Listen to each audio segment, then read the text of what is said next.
El 24 de febrero de 2022, Rusia invadió Ucrania.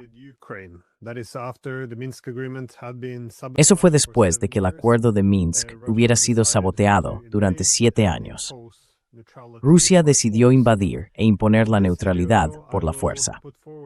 En este video, sin embargo, presentaré pruebas de cómo, principalmente, Estados Unidos y el Reino Unido sabotearon las negociaciones posteriores en Estambul en abril de 2022, con el fin de crear una guerra prolongada en la que pudieran utilizar a los ucranianos para luchar y debilitar a Rusia como rival estratégico. Soy plenamente consciente de que se trata de un argumento controvertido, pero también deberíamos preguntarnos por qué se considera controvertido. Es decir, Estados Unidos tiene una estrategia hegemónica en la que su seguridad se basa en la idea del dominio perpetuo de Estados Unidos.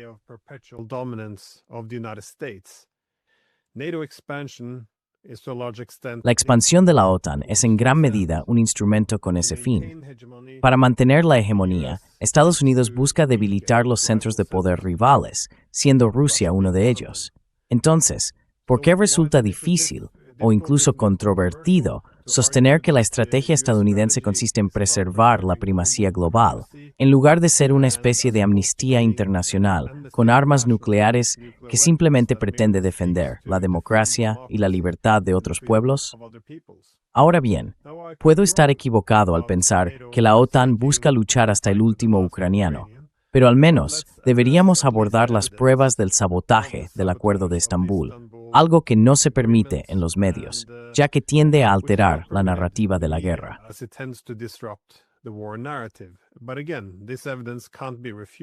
Pero de nuevo, esta evidencia no puede refutarse, y sin embargo no forma realmente parte del discurso.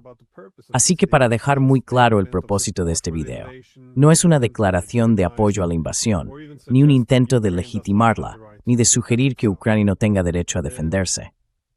El propósito de este video es simplemente respaldar el argumento de que hay pruebas abrumadoras de que Estados Unidos y el Reino Unido sabotearon las negociaciones de Estambul con el fin de utilizar a los ucranianos como intermediarios para luchar contra Rusia. Ahora bien, esto es importante para entender por qué tenemos una guerra, por qué no ha terminado en 4 años y qué se necesita realmente para ponerle fin.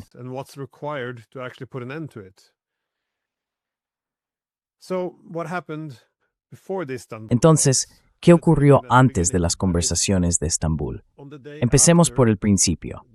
El día después de que los rusos invadieran Ucrania, el 25 de febrero de 2022, el presidente Zelensky ya había confirmado, y cito, «Hoy hemos oído desde Moscú que todavía quieren hablar. Quieren hablar sobre el estatus neutral de Ucrania. No tenemos miedo de hablar sobre el estatus neutral». Al día siguiente, el segundo día tras la invasión, el 26 de febrero de 2022, Zelensky volvió a reafirmar su disposición a negociar la neutralidad de Ucrania. Dijo, si es posible mantener conversaciones, deberían celebrarse.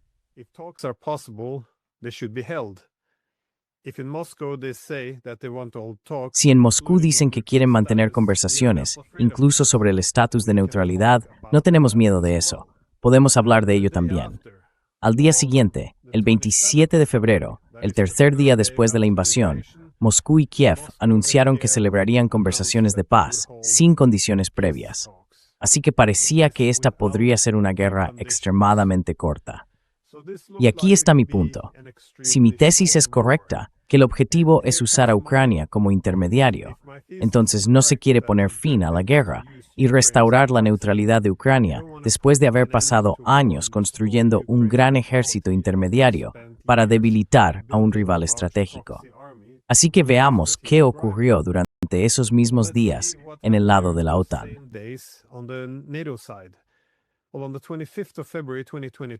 Bueno, el 25 de febrero de 2022, el primer día después de la invasión rusa, después de que Zelensky aceptara discutir la neutralidad, el portavoz estadounidense Ned Price anunció que Washington rechazaba las conversaciones de paz sin condiciones previas, insistiendo en que Estados Unidos solo podría aceptar la vía diplomática después de que Rusia se retirara de Ucrania.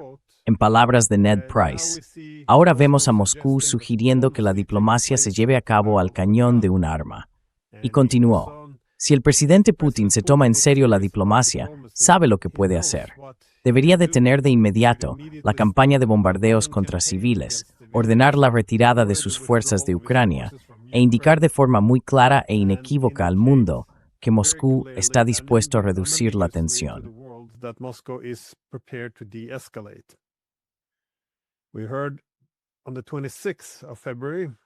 Oímos el 26 de febrero, el segundo día después de la invasión, al ministro británico de las Fuerzas Armadas, James Heappey, quien escribió en el Daily Telegraph, también el segundo día, sobre Putin. Su fracaso debe ser total.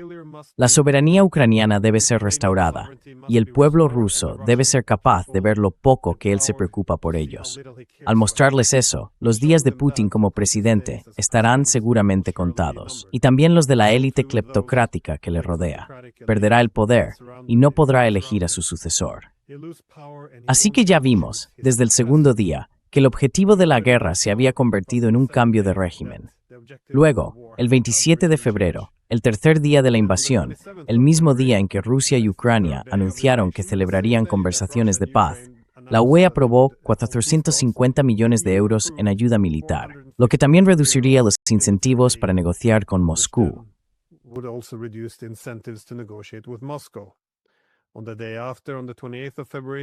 Al día siguiente, el 28 de febrero, el portavoz del primer ministro británico Boris Johnson declaró, y cito, «Las medidas que estamos introduciendo, que gran parte del mundo está introduciendo, tienen como objetivo derribar el régimen de Putin», solo para dejar claro que se trataba de un cambio de régimen.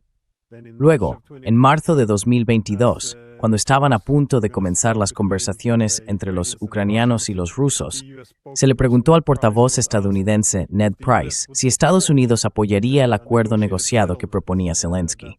Price respondió, cito, «Esta es una guerra que en muchos sentidos es más grande que Rusia, es más grande que Ucrania. Hay principios en juego que deben mantenerse».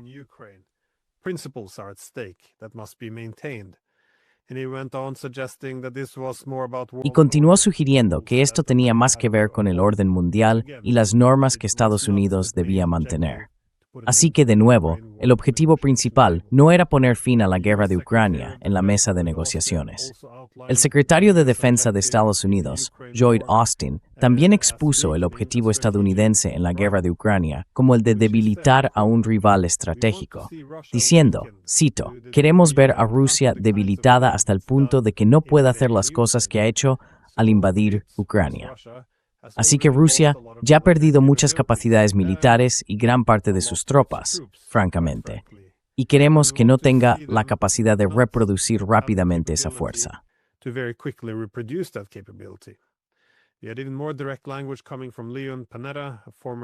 Tuvimos un lenguaje aún más directo de Leon Panetta, exdirector de la CIA, quien afirmó en marzo de 2022, «Estamos involucrados en un conflicto aquí. Es una guerra por poderes con Rusia, lo digamos o no. La manera de obtener ventaja es, francamente, entrar y matar rusos». Sin embargo, en los medios, la narrativa seguía siendo que todo esto tenía que ver con la democracia y la soberanía ucranianas. Más pruebas llegaron el 22 de marzo de 2022, cuando Niall Ferguson informó en Bloomberg. Citó fuentes de los gobiernos de Estados Unidos y del Reino Unido y concluyó que la preferencia en ese momento era prolongar el conflicto y así desangrar a Putin, ya que el único desenlace posible ahora es el fin del régimen de Putin.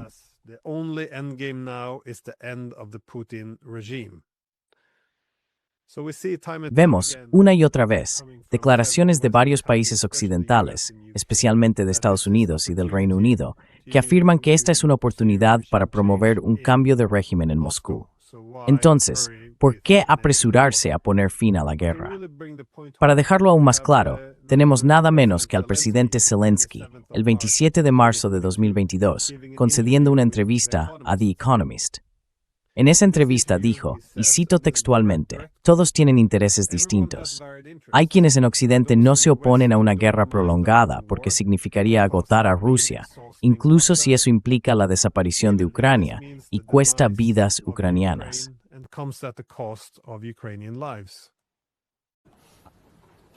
Я думаю, що у всіх різні інтереси. Creo que cada persona tiene intereses diferentes. Y en Occidente, hay quienes quieren que esta guerra se prolongue, porque significaría la ruina de Rusia, pero a costa de Ucrania. Aún así, los rusos y los ucranianos se reunieron en Estambul para negociar el fin de la guerra.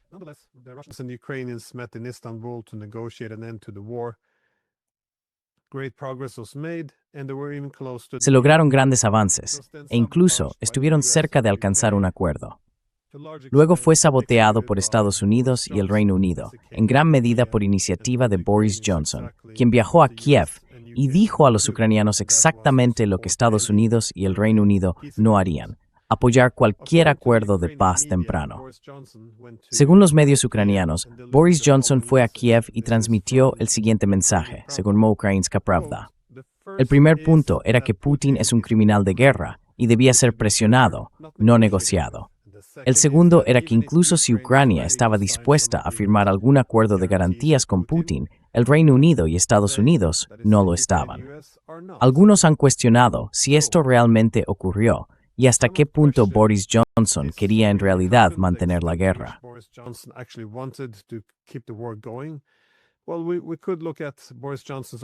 Bueno, podríamos fijarnos en los propios comentarios de Boris Johnson. Por ejemplo, a finales de junio de 2022, hizo una declaración en un discurso. Dijo, cito, "Ahora no es el momento de llegar a un acuerdo, ni de animar a los ucranianos a aceptar una paz desfavorable".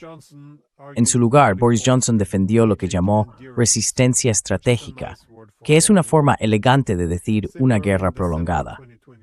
De manera similar, en diciembre de 2022, Boris Johnson publicó un artículo de opinión en The Wall Street Journal en el que se oponía a cualquier negociación.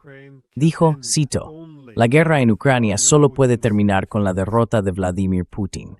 Más tarde, el jefe del partido político de Zelensky y jefe de la delegación ucraniana en Estambul, David Arakhamia, dijo en una entrevista que las negociaciones trataban principalmente de restablecer la neutralidad de Ucrania.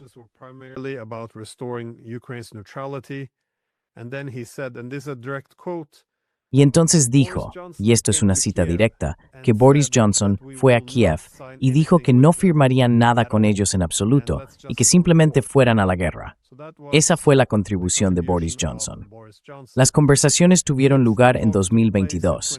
Turquía actuó como mediadora en Estambul y el ex primer ministro israelí, Naftali Bennett, también desempeñó un papel de apoyo. Así que veamos cómo evaluaron las negociaciones. El primer ministro israelí, Naftali Bennett, sostuvo que Rusia quería poner fin a la expansión de la OTAN y estaba dispuesta a hacer, cito, enormes concesiones para lograrlo.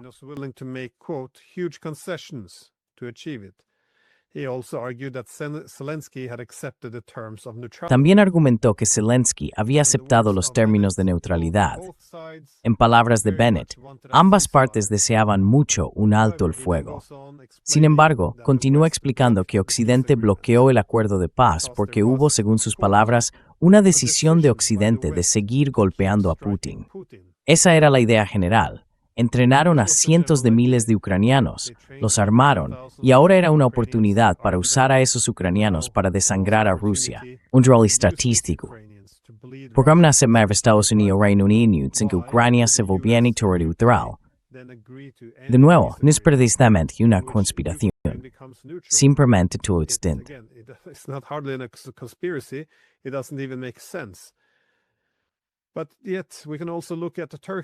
Pero también podemos mirar el lado turco. ¿Qué dijeron los negociadores turcos sobre lo que ocurrió en Estambul?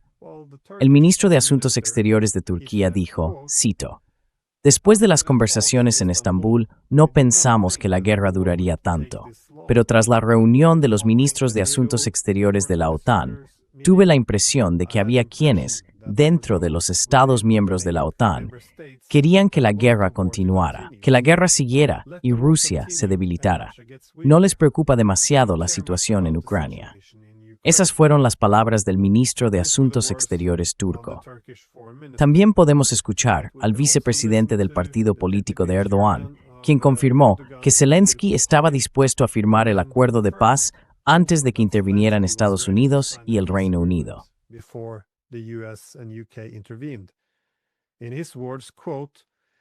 En sus palabras, cito, "Esta guerra no es entre Rusia y Ucrania, es una guerra entre Rusia y Occidente. Al apoyar a Ucrania, Estados Unidos y algunos países de Europa están iniciando un proceso que prolonga esta guerra. Lo que queremos es poner fin a esta guerra.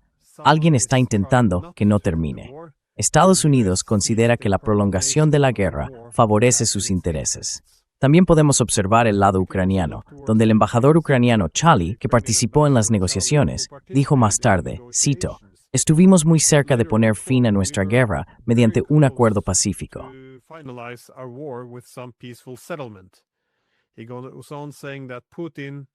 Continúa diciendo que Putin intentó hacer todo lo posible para llegar a un acuerdo con Ucrania. Añade que alcanzaron lo que él llamó un compromiso muy real. También escuchamos comentarios similares de otras personas, como el general retirado Harald Kushat.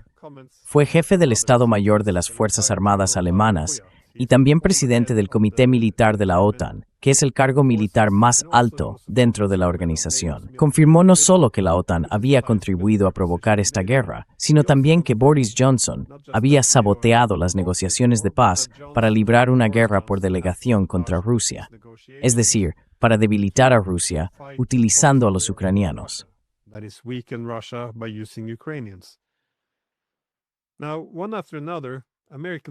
Ahora, uno tras otro, los líderes estadounidenses también salieron elogiando la brillante diplomacia de utilizar a los ucranianos para debilitar a Rusia, lo que luego permitiría a Estados Unidos volver a centrarse en enfrentarse a China. Vimos al general estadounidense Keith Kellogg argumentar en marzo de 2023 que, cito, "Si puedes derrotar a un adversario estratégico sin usar tropas estadounidenses, estás en la cima del profesionalismo".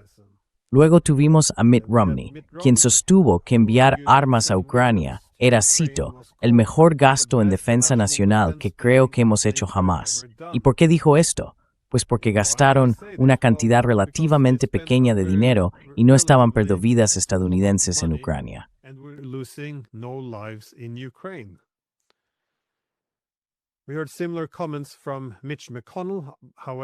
Escuchamos comentarios similares de Mitch McConnell. Sin embargo, él argumentó que Estados Unidos no debería dejarse arrastrar por el idealismo, afirmando que, cito, "las razones más básicas para seguir ayudando a Ucrania a debilitar y derrotar a los invasores rusos son intereses estadounidenses fríos, duros y prácticos. Todos sabemos que la lucha de Ucrania por recuperar su territorio no es ni el principio ni el fin de la competencia estratégica más amplia de Occidente con la Rusia de Putin". También escuchamos al senador Richard Blumenthal argumentar que estamos obteniendo un buen rendimiento de nuestra inversión en Ucrania, porque por menos del 3% del presupuesto militar de nuestra nación, hemos permitido que Ucrania reduzca a la mitad la fuerza militar de Rusia.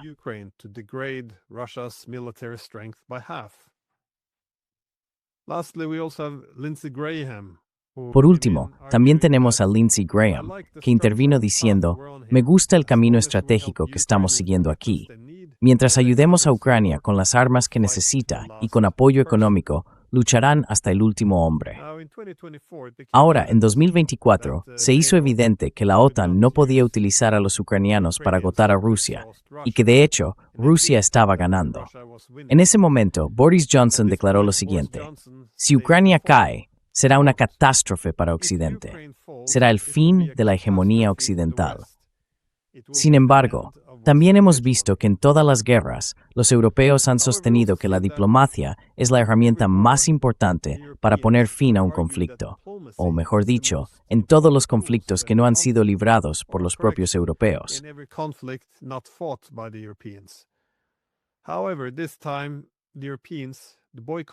Sin embargo, esta vez los europeos boicotearon la diplomacia durante 4 años y en su lugar, el secretario general de la OTAN proclamó que las armas son el camino hacia la paz. Entonces, ¿cómo podemos explicar este cambio cuando era evidente que los rusos querían un acuerdo? ¿Qué esperas que ocurra si provocas una guerra que el oponente, Rusia, en este caso, considera una amenaza existencial? Eso significa que los rusos no se rendirán ni podrán hacerlo. Luego, suspendes toda diplomacia para encontrar un final pacífico y afirmas que la única manera de acabar con la guerra es enviar armas y más ucranianos al frente. Esto no es una receta para la paz.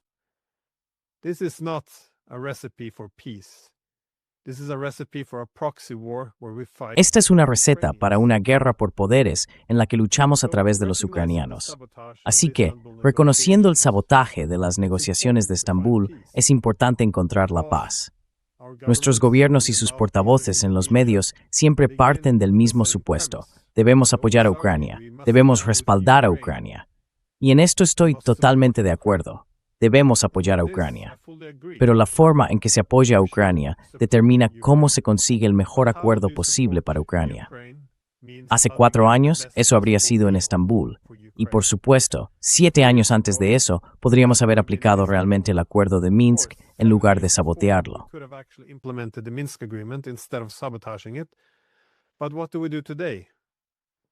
Pero ¿qué hacemos hoy? 4 años después de esta invasión, ahora se trata de conseguir el mejor acuerdo posible. Apoyar a Ucrania no debería significar ir a buscar a los ucranianos, sacarlos de sus casas y enviarlos al frente para luchar hasta el último hombre, con la esperanza de debilitar a Rusia como rival estratégico de la OTAN.